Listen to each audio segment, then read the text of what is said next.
की जो important line है, जिसमें वो कहते हैं कि विद्या बिना मति गई, मति बिना नीति गई, नीति बिना गति गई, गति बिना धन गया, बिना धन के शूद्र बेहाल हुए। एक अविद्या ने कितना नुकसान किया। हमारे तमाम महापुरुषों को आप अगर देखोगे, सबने शिक्षा को हथियार के रूप में बताया।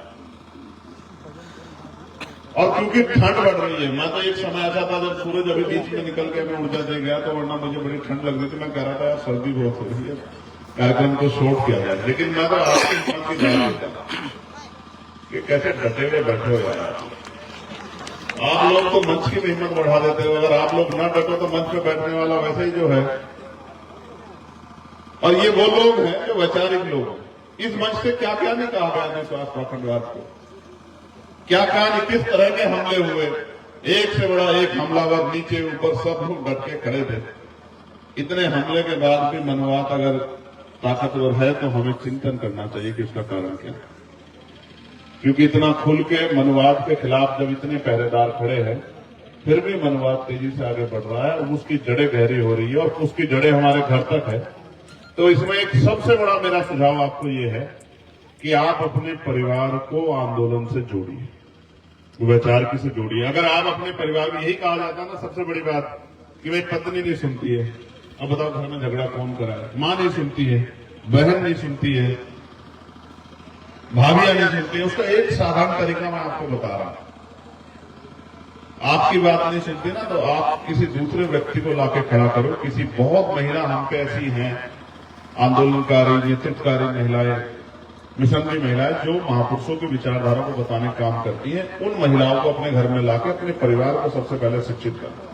क्योंकि परिवार के अगर दो पहिए हैं और एक पहिया अम्बेडकरवाद की तरफ को जाता है और दूसरा पहिया मनुवाद की तरफ को जाता है, तो गाड़ी वही रहेगी जहां से शुरू हुई थी। गाड़ी कभी आगे नहीं बढ़ सकती। एक परिवार के दोनों पहिए अगर महापुरुषों के रास्ते पे चलेंगे, तभी जाके आने वाली नस्लों को ये रास्ता, ये विचार मिलेगा। अदरवाइज वो उलझ के रह जाएगा कि पिता कहते हैं बाबा साहब के रास्ते पे चलो, फूले जी के रास्ते पे चलो, साहू जी के रास्ते पे चलो, और माँ कहते हैं कि सुबह शाम धूप बत्ती करो, अगरबत्ती करो, घंटी बजाओ। बाबा साहब तो कहते हैं सुबह उठ के 2 घंटी बजेगी, एक स्कूल की, एक मंदिर की, आपको तय करना है कहां जाना है।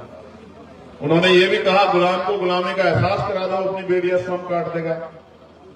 तो हमें सिर्फ लोगों को जागरूक करना है, बाकी लोग अपने आप समझदार हैं, उनको क्या करना है। मैं 2 बातें इंपोर्टेंट ये कहना चाहता हूं। तलवारें बट रही हैं, कलम छीने जा रहे हैं। कलम पे बहरा है और तलवारों के धार लगाई जा रही है। मैं तलवारों की धार लगाने वालों को कहना चाहता हूं, संभल के रहो। अभी संविधान हाथ में है, संविधान के आधार पर लड़ाई लड़ी जा रही है। किस दिन अगर आपकी तलवारों का जवाब देने का मन बना लिया, तो तलवारें चाकू से छोटी हो जाएंगी और पलायन करना पड़ेगा किसी दूसरे प्रदेश में। ये धार और ये हथियार और ये गुंडागर्दी और ये लाइसेंस हमने बहुत पुराने देखे हैं। उनके बच्चे हैं जिन्होंने 5-5 हजार साल की गुलामी को एक एक झटके से काट दिया। हम संकल्पित लोग हैं, हम समर्पित लोग हैं। जब तक हमारे शरीर में खून का कतरा है, मैं उनको कहना चाहता हूं जो इस देश को, संविधान को खत्म करने की बात करते हैं। जब हम नहीं थे शंभू साहब, जब बाबा साहब रोते रोते चले गए, बाबा साहब ने कहा था कि मुझे मेरे जाने के बाद मरा हुआ मत समझना, जब तक संविधान जिंदा है मैं जिंदा हूं। अब बाबा साहब के बच्चे जिंदा हैं, अब महामना रामसु वर्मा जी के अर्जक संगी जिंदा हैं।